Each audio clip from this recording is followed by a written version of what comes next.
ఇంట్లోనే ఇంతేనా, ప్రతి ఇంట్లోనే ఇంతేనా నాకైతే తెలియదు. కానీ మా ఇంట్లో జరిగింది మీకు చెప్తాను. ఇంట్లో ఏదైనా మీషో నుంచి ఆర్డర్ పెడితే చాలు గుండెలో రాయి పడిపోద్ది. వచ్చిన వెంబట అడుగుతాడు, "ఏం కొన్నావే" అనేసి అంటాడు. తక్కువ అమౌంట్ అయితే టేక్ ఈజీ తీస్తాడు. కొంచెం ఎక్కువ అమౌంట్ అయితే ఎందుకు ఒక 2 రోజులు ఆగి కొందాం కదా అనేసి అంటాడు. ఆ 2 రోజులు కాస్త 2 సంవత్సరాలకి వెళ్ళిపోద్ది. కొన్నది లేదు, చేసింది లేదు. అయినా సరే ఎప్పటి నుంచో అనుకుంటున్నాను. అంటే మంచిగా ఇడ్లీ కుక్కర్ తీసుకోవాలి కదా అని చెప్పి, ఇడ్లీ కుక్కర్ లేక ఎంత ఇబ్బంది అనిపించిందో.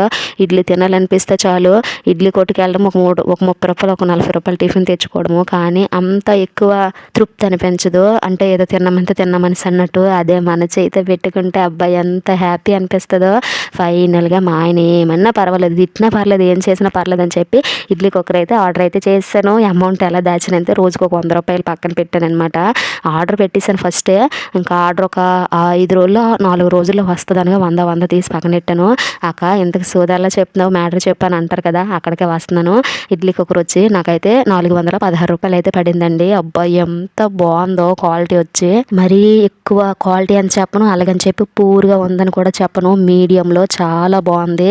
పెద్ద ఫ్యామిలీకి అయితే అస్సలు సరిపోదండి. ఎందుకంటే మన టిఫిన్ బాక్స్ అంత ఇచ్చాడు. ఆ బాక్స్ అసలు నేనే షాక్ అయిపోయాను ఆర్డర్ తీసుకున్నప్పుడు. ఇదేంటి, నేను ఇడ్లీ కుక్కర్ పెట్టాను కదా, పెద్ద బాక్స్తో రావాలి, చిన్న బాక్స్తో వచ్చింది ఏంటి అని చెప్పి తీరా చూసేసరికి చాలా చిన్న బాక్స్ అయితే ఇచ్చాడు. అయినా సరే అందులో 2 రేకులు ఇచ్చాడనమాట. అంటే ప్లేట్ వచ్చి 4 ఇడ్లీ, ఇంకా అలాంటిది 8 ఇడ్లీ అయితే వస్తుంది ఒక ట్రిప్కి. చక్కగా ఎంత బాగుందో, నీట్గా గ్రిప్, అన్నిటికీ గ్రిప్స్ అయితే మంచిగా ఇచ్చాడనమాట. క్వాలిటీ కూడా చాలా బాగుంది. చూసిన వెంబట ఎంత హ్యాపీ అనిపించిందో ఎక్కడి నుంచి చూపిస్తా. మంచిగా వేడి వేడి ఇడ్లీ, రొయ్యి పొట్టు కారం ఇడ్లీ, మంచిగా పల్లి చట్నీ, ఇడ్లీ టమాటా చట్నీ, ఓ బోల్డ్ చేసుకోవచ్చు. ఇంకా అనుకున్నాను కొన్నా అసలు ఈ జన్మగా కొన్నా అనేసి అనుకున్నాను. ఫైనల్గా కొనిస్తానమాట. ఇంకా అలా కుక్కర్ మీద అయితే ఉండిపోయింది. మీరేం టెన్షన్ పడొద్దు. పోయిన బొక్కి బోడి సామాన్లన్నీ పక్కన పెట్టేశాను.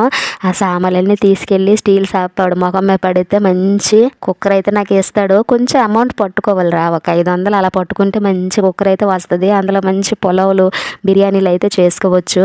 ప్రెజెంట్ అయితే నాకంటూ ఏ డ్రీమ్స్ లేవు. కొంచెం అంతే అందాక ముందు అయితే తెలియదు, కానీ ఫస్ట్ డ్రీమ్ అయితే ఫుల్ఫిల్ అయితే అయిపోయింది. అబ్బాయి ఎంత హ్యాపీ అనిపించిందో చూసిన వెంబటే. ఇంకా ఇడ్లీ కుక్కర్ ఎలా అనిపించిందో కూడా కామెంట్ అయితే చేయండి.